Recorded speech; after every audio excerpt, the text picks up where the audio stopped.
देखिए एक बड़ी खबर, बड़ी जानकारी आ रही है, वो आपको बता दें। तो बड़ी खबर, बड़ी जानकारी इस बीच बताने जा रहे हैं आपको। बड़ी खबर आ रही है, आरबीआई ने रेपो रेट को 0.5% घटाया है। रेपो रेट घटकर हुआ 5.5%।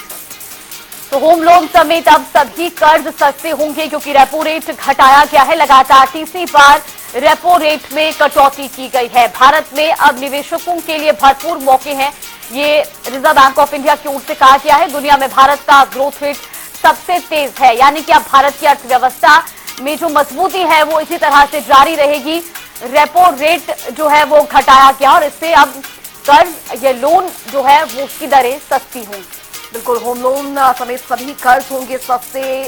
ये बड़ी घोषणा, लगातार तीसरी बार रेपो रेट में कटौती की गई है। ये बड़ी जानकारी। भारत में निवेशकों के लिए भरपूर मौके, आरबीआई की तरफ से कहा गया है। दुनिया में भारत का ग्रोथ रेट सबसे तेज है, तो भारत की अर्थव्यवस्था में मजबूती जारी है, आरबीआई की तरफ से कहा गया है। तो भारत आरबीआई ने रेपो रेट में 0.5% घटा है। रेपो रेट घटकर हुआ 5.5%। तो ये बड़ी जानकारी आपको बता रहे हैं। होम लोन समेत तमाम जो कर्जे हैं वो सस्ते होंगे। आरबीआई ने रेपो रेट में कटौती की और उसके अलावा आरबीआई की ओर से एक बयान भी जारी किया गया जिसमें कहा गया है कि दुनिया में भारत का जो ग्रोथ रेट है वो सबसे तेज है और आगे भी भारत की अर्थव्यवस्था में मजबूती जारी रहेगी।